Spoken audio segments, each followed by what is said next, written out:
A former Chechen police officer who admitted to taking part in the murder of Russian opposition activist Boris Nemtsov likely confessed under torture, a member of the Kremlin's Rights Council told on March 11.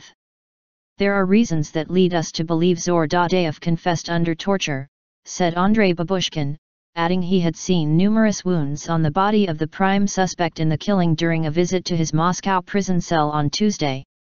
Zaur Dadayev, a former deputy commander in a special Chechen police unit, was charged Sunday with the brazen murder of Kremlin critic Nemstov alongside Anzor Gubashev, who worked for a private security company in Moscow. They, along with 3 other suspects, were remanded into custody. A court in Moscow heard the men were being probed under a section of the Russian Criminal Code relating to murders carried out for financial gain, in a sign investigators believe Nemtsov's murder was a hit. But Babushkin said Dadayev claimed he had made the confession under duress after being arrested in the North Caucasus region of Ingushetia last week, alleging that he spent 2 days manacled and with a sack over his head. "They shouted at me all the time, 'You killed Nemtsov, didn't you?' I said, 'No,'" Babushkin reported Dadayev as saying.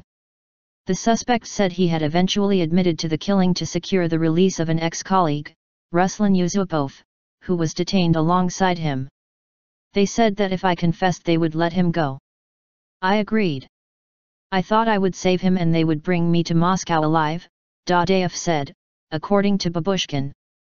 The slaying of Nemtsov, a former deputy prime minister who became an outspoken foe of President Vladimir Putin, just yards from the Kremlin, was the highest-profile killing of an opposition leader during Putin's 15 years in charge.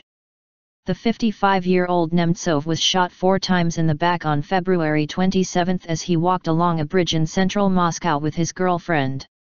The killing sent shivers through an opposition that accuses Putin of steadily suppressing dissent, and accused the Kremlin of being behind the murder of one of its last outspoken critics. Investigators have said they were also probing the possibility he was assassinated for criticizing Russia's role in the Ukraine conflict or as part of a plot to destabilize the country.